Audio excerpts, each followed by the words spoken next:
Glam, masih lagi bersama saya Hafiz Glam dan tamu saya Guy Ghazali, seorang peguam kita. Saya tertarik tadi bila berbual dengan anda. Anda kata anda tak punya Facebook dan tak pernah pun ada Facebook. Ini satu yang menakjubkan. Luar biasa. Mengapa anda tak percaya Facebook? Bukan tak percaya, saya tidak mempunyai tidak mempunyai keperluan lah untuk Facebook itu kan, kerana ada medium-medium lain seperti handphone dan sebagainya. Jadi anda takut ke Facebook ni kemungkinan lagi akan terkait masalah undang-undang kalau ada Facebook ni? Sebab saya tengok di Facebook orang boleh hentam apa je, tapi mereka tak tahu implikasi undang-undang yang tadi saya padam tadi, ada yang pendengar tu menuduh hati-hati sekian. Saya rasa wow, ini boleh artis boleh sue. Mungkin sekali punya implikasi. Ya, implikasi mereka tak tahu dari segi undang-undang. Bagaimana Facebook atau Twitter ni boleh membawa implikasi undang-undang? Tentu sekali, sekiranya kita memberi post ataupun post komen-komen yang boleh dianggap libelous lah, ataupun yang memburuk-burukkan seseorang, yang boleh menjatuhkan maruah seseorang itu, tentu sekali mempunyai implikasi undang-undang, kerana itu boleh dikatakan defamation lah.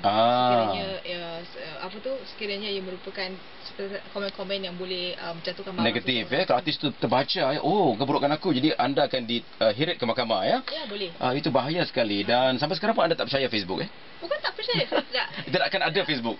Saya tidak there's no need lah untuk saya ada Facebook. Kenapa anda rasa ada setengah orang merasakan perlu ada Facebook tu? Perlu, saya rasa kerana ia merupakan sesuatu yang boleh menghubungkan mereka dengan kawan-kawan lama mungkin. Itu keperluan yang sebenar. Itu keperluan sebenar saya. Tapi ada yang menyalahgunakan Facebook ni. Dan kalau anda ada Facebook, apa keperluan yang anda fikir perlu? Keperluan paling asas tentu sekali untuk menghubungi untuk menghubungi rakan-rakan lama yang mungkin tidak pernah sekolah rendah 10 tahun, 20 tahun dan sebagainya. Itu dapat mengeratkan lagi silaturahim. Dan bila anda rasa anda akan ada Facebook? Saya tidak tahu. Mungkin bila anak saya sudah besar dan beliau sendiri mempunyai Facebook. Jadi tak bolehlah anda berkongsi pandangan dengan kawan yang mungkin luar negeri? Email? Itu email. Ada kiriman SMS Carlitos, seorang jaka, seorang lelaki. Selamat petang Fiz dan Puan Guy. Saya telah dapat hak menjaga anak, custody, care and control. Boleh tak saya tuntut maintenance untuk anak saya dari mantan isteri, sedangkan dia sudah sekian lama tak menjenguk anak saya, tanya khabar pun tidak. Ya. Tentu sekali kalau nafkah untuk anak-anak itu, si ibu ataupun bapa yang mempunyai hak menjaga ataupun care and control anak-anak tersebut boleh meminta nafkah daripada isteri, ibu ataupun bapa yang tidak mempunyai hak menjaga anak itu. Tetapi tentu sekali nafkah itu hanyalah untuk anak-anak lah, bukan untuk si suami itu. Untuk suami lain macam sikit jadi isterinya harus membayar jugalah. Jumlahnya bagaimana? Jumlah itu terletak kepada beberapa faktor, seperti keperluan anak-anak dan juga situasi financial si isteri itu.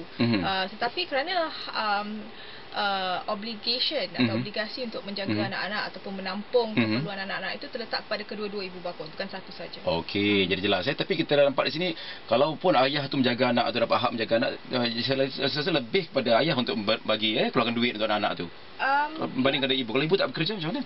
Kalau ibu tak bekerja, itu adalah sesuatu yang tidak boleh mendapat nafkah lah, kerana salah satu faktor adalah si ibu ataupun si ibu ataupun ayah itu ataupun harus mempunyai financial standing untuk memberi nafkah.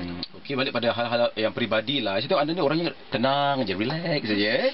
Saya rasa kalau anda ke mahkamah, saya pernah ke mahkamah tengok bagaimana seorang peguam menjalankan tugas, memang stres. Memang stres. Bagaimana? Di balik tabir tu stres lah. Nak menyiapkan lagi dokumen-dokumen tertentu, dan fakta-fakta harus lengkap. Jadi macam mana anda boleh tenang, cari ketenangan tu di luar pekerjaan anda? Saya rasa persediaan tu paling penting. Kita harus tahu apa yang ingin dikemukakan, kita harus membuat kajian yang menyeluruh. Jadi kalau apa-apa soalan yang timbul, kita tahu bagaimana untuk menjawabnya, ataupun bagaimana untuk present kes-kes kita lah. Dan sebagai seorang wanita Melayu di arus perdana, bagaimana anda cabaran yang anda alami itu? Cabaran dari segi apa? Dari segi sebagai seorang wanita, peguam wanita dan wanita Melayu lagi, apa antara cabaran yang anda hadapi? Cabaran dari segi mungkin anda seorang wanita, jadi mungkin banyak batas-batasnya. Tentu sekali saya rasa bias pun prejudice adalah sesuatu yang lumrah kan. Masih ada lagi prejudice terhadap wanita macam anda? Bukan saja ini adalah sesuatu yang lumrah in the sense that kalau kita deal dengan, saya tak kata semua, tapi beberapa klien misalnya yang lebih suka untuk deal dengan mereka yang lebih berumur ataupun mereka yang mungkin lelaki.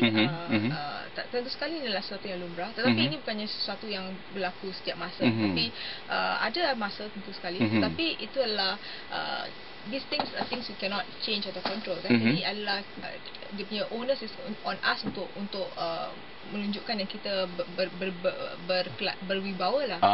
Itu dia ya. Sebenarnya tergantung pada kita harus menunjukkan sesuatu yang baik lah kan. Dan ada banyak kes-kes tertentu di mana wanita tak dilihat sebagai yang kredibel untuk untuk mengetuai sebuah syarikat. Akhbar ini pun ada mengatakan hal itu. Jadi bagaimana pandangan anda kalau wanita tu dikatakan tidak kredibel untuk mengetuai satu syarikat tu? Credibility saya rasa tidak terletak kepada sama ada seseorang itu lelaki ataupun perempuan. Credibility itu letak kepada pelbagai faktor.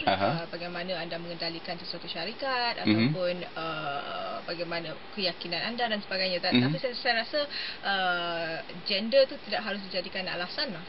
Saya nak minta perspektif aja lah. Ada yang kata wanita sesuai mengetuai sebuah masjid dan sebagainya. Apa pandangan anda soal ini? Perspektif tak ada betul, tak ada yang salah ini hangat diperkatakan. Mungkin dari segi agama tu saya mungkin memanglah lelaki itu lebih layak untuk mengetuai pada pendapat saya lah. Secara individu peribadi ya. Dan tak boleh kita macam kita tidak melihat wanita menjadi imam kan. Jadi dari segi perspektif individu itu adalah persepsi saya. Wah, ini ada betul contoh yang didambakan oleh ramai lelaki. Kesibukan anda pun tak menghalang anda untuk dengar lagu-lagu dari artis yang anda puja, yang anda suka. Kata anda dulu minat Siti, sekarang dia minat Rosa. Wah, ada perubahan dari segi minat Kenapa dulu Siti? Siti saya tak tahu masa dia baru keluar dengan lagu Mawarku saya rasa. Dengan 2x2 2x2 masa tu saya di sekolah menengah. Jadi Siti, semua orang minat Siti lah masa tu. Wah.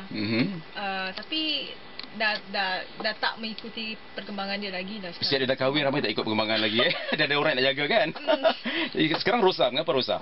Rosa saya gemar lagu-lagunya dan penampilannya dan cara bagaimana dia menyampaikan lagu-lagunya. Memang kalau anda pergi ke konsert tu memanglah anda dapat rasa penceritaan dia mesti lagu-lagu tu dahsyat sampai berembang seluruh rumah. Ada yang sampai bergenang air mata menangis. Lagu yang hati yang kau sakit tu. Ada saya tengok kiri kanan ada air mata macam nak keluar. Macam ni dia boleh juggle bagikan masa untuk kerjaya dan family. Okey, pertama anda suka membaca ke? Saya dulu suka membaca. Sekarang saya masih membaca. Saya harus membaca pasal pekerjaan saya, harus banyak membaca, tapi lain-lain genre lah. Sekarang lebih kepada kes. Apa yang anda baca selalunya? Artikel-artikel bagaimana? Hal ehwal semasa. Dan harus tahu Okey, dan kedua suka pada ketegasan anda. Ketegasan itu boleh dimiliki oleh seorang wanita atau memang dah ada ketegasan dalam diri seorang wanita itu? Saya rasa tidak. Saya rasa kita orang sebagai manusia mempunyai pelbagai karakteristik. Ketegasan tu adalah sesuatu yang ada. Harus ada tahu bila harus tegas, bila harus tidak lah. Tak tegas biasa. Lemah seorang kalau tegas selalu. Okey, dan terakhir bagaimana anda membagi masa antara kerja anda yang sibuk, memang sibuk kata anda. Saya nak interview anda waktu bekerja tak boleh Tak boleh. Waktu cuti saja pengurusan masa itu paling penting sekali. Satu sekali apabila dikerja kita harus memberikan yang terbaik dan fokus kepada pekerjaan. Dan selepas itu kita harus memberikan masa yang tidak terbatas kepada keluarga dan masa-masa yang quality tu yang paling penting lah. Kerana tak semestinya kita harus apa masa yang kita ada tu kita harus menggunakannya secara berkualiti lah. Dan saya dapat tahu juga sebagai seorang peguam tu pagi anda harus dimulakan seawal 7 pagi? Ya, saya selalu di office mungkin 8 lebih gitu. Sampai jam? Sekarang saya cuba untuk pulang awal. So 7 lebih mungkin saya dah pulang dari rumah Kalau di rumah leave office lah. Okey, lama tu tak boleh keluar mahkamah office ya saya. Dan kalau kita jengah ni bahas sekolah dulu ramai antara pembahas kita Siti Suhaimi, Siti Rahimah Buang Siti Rahimah jadi guru sekarang dan Sujimi mereka ni beliau merupakan seorang peniaga dan Suhaimi sekarang seorang aktif dalam bidang hiburan dan anda jauh seorang peguam. Macam mana minat tu boleh timbul sebagai seorang peguam ni? Minat sebenarnya minat tu tidak ada semestinya kan. Tapi bukan kerana, tapi dalam pencaburan saya dalam bidang bahas tu banyak membantu saya dalam hal ehwal guaman, seperti bagaimana untuk melihat isu-isu, bagaimana untuk membentangkan argumen dan sebagainya, atau mempunyai keyakinan untuk berbicara di halayak ramai.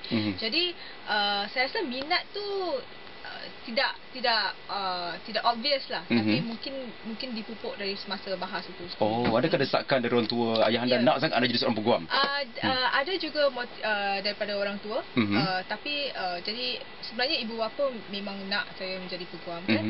Dan apabila saya pergi kepada macam ada career talk dulu, saya lihat why not lah, kerana itu juga sebatik ataupun sesuai dengan apa yang saya minat. Ada yang tertarik nak jadi seorang peguam kerana gajinya. Boleh tak anda berikan? Gaji tu adalah sesuatu yang subjektif. Subjektif. Oh, tapi gambaran yang mungkin secara rambang lah gaji seorang peguam tu. Dia kata, wow, boleh tahan boleh tahan, tapi pekerjaannya pun boleh tahan juga. Ya, boleh tahan juga, makan masa dan sebagainya. Secara rambang lah seorang peguam kalau dia ada satu kes tu berapa agaknya? Harga sebuah kes tu? Tu tak bergantung.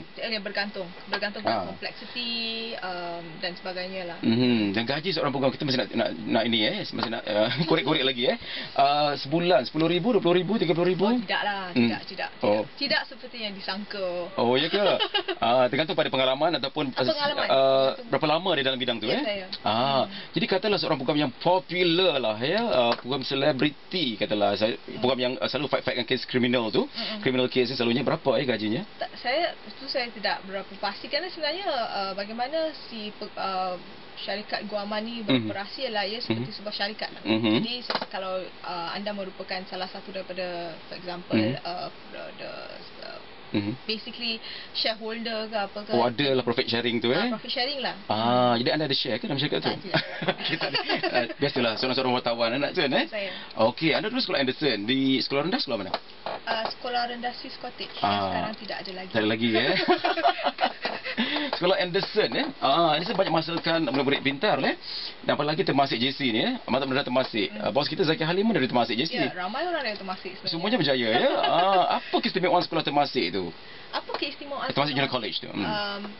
Mengapa saya pergi ke Maktab Rendah Temasek adalah kerana pada masa saya nak memilih Maktab Rendah, Temasek itu merupakan salah satu sekolah yang amat ketat pengambilannya.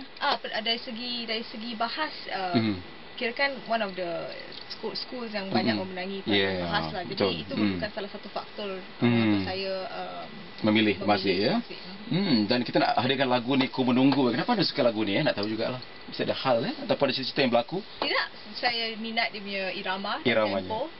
Lagu ni pernah dibawakan oleh Ella, tapi bila Ella bawa ramai tak minat, tiba-tiba Rosa bawa semua macam wow. Ya, saya tak tahu tu. Tak tahu. Okey, kita nikmati lagu ni, Rosa, Ku Menunggu. Untuk anda lah